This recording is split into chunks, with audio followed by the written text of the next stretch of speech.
Assalamualaikum warahmatullahi wabarakatuh. Di sini saya akan mengerjakan proyek kelompok sejarah jalur rempah masa kerajaan Islam.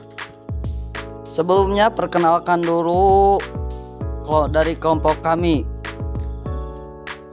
Di sini ada Andri Antara, Muhammad Faisal, Aiman, Fahmi, Iksan, Ramdan Maulana, dan Indra Permana. Rute jalur dagang dan komunitas: 1. Kesultanan Demak, 2. Kesultanan Banten, 3. Kesultanan Makassar, 4. Kesultanan Ternate dan Tidore. Kesultanan Demak. A. Rute. 1. Kesultanan Demak. B. Jalur dagang. Jalur rempah-rempah adalah jaringan rute dagang yang menghubungkan wilayah-wilayah kerajaan Islam dengan wilayah-wilayah lain di Asia, Afrika, dan Eropa. Jalur ini sangat penting untuk pertukaran barang dan ide di antara berbagai budaya dan peradaban, dan memainkan peran penting dalam membentuk dunia modern. Jalur rempah-rempah dimulai di kota Timur Tengah seperti dimasukkan Damaskus dan Baghdad, dan berlanjutan ke selatan melalui Samudra Merah dan Laut Tengah melewati kota-kota seperti Aden dan Mombasa. Di sana jalur ini membela menjadi 2 jalur timur yang berlanjut ke Asia Tenggara melalui kota-kota seperti Gurajat dan Kanton, dan jalur barat yang menuju Eropa melalui kota-kota seperti Alexandria dan Venesia.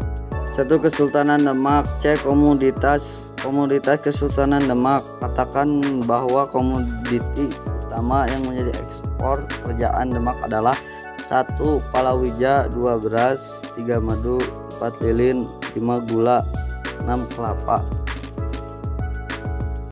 2. Kesultanan Banten. A. Rute. 2. Kesultanan Banten. B. Jalur dagang. Kesultanan Banten pernah menjadi pusat perdagangan besar dan penting di Asia Tenggara dengan barang ekspor unggulan terutama lada.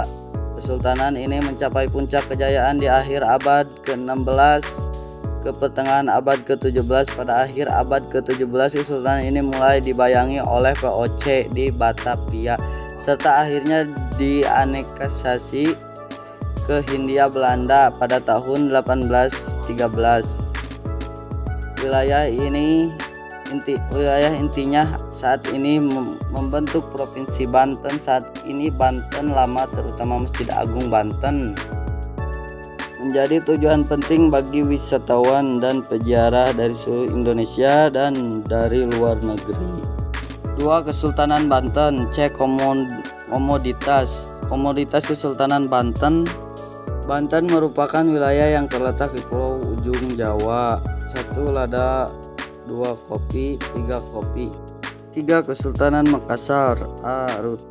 3. Kesultanan Makassar. B. Jalur dagang. Politik itu terbuka yang dijalankan oleh kerajaan Makassar bukan hanya diarahkan untuk memikat pedagang dan pelaut di daerah sekitar atau Portugis di Malaka dan Melayu, tetapi juga mereka yang bergiat di Asia Timur dan Asia Tenggara.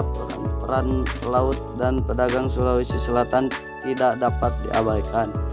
Mereka melakukan pelayaran niaga antara Makassar dan daerah penghasil komoditas terpenting ketika itu Maluku, rempah-rempah, dan Timor serta Sumba, kayu cendak. Kedua komoditas ini telah memikat pedagang lain untuk datang ke Makassar. C. Komoditas Kesultanan Makassar adalah beras yang disuplai dari Maros dan Sumbawa. Untuk komoditas ini tentukan dengan rempah-rempah di Maluku. 4. Kesultanan Ternate dan Tidore. A. Peta. A. Jalur dagang. Melalui rempah cengkeh, Ternate menjadi jalur perdagangan rempah terpenting di Nusantara bagian timur kala itu. Hingga kini jejak perdagangan di masa lampau masih bisa ditemui melalui situs-situs pertahanan seperti Banteng, Orange, Masjid Sultan Ternate, dan Benteng Kalamat. Beberapa bangunan tua peninggalan sejarah tersebut pun masih dirawat dan telah ditetapkan sebagai cagar budaya oleh Kementerian Pendidikan dan Kebudayaan. C. Komoditas Kesultanan Ternate dan Tidore dalam buku Mengenal Kerajaan Nusantara 2009 karya Denny Prasetyo. Ternate dan Tidore sangat terkenal dengan rempah-rempah seperti ini: 1 pala, 2 lada, 3 cengkeh, dan sejenisnya. Terima kasih.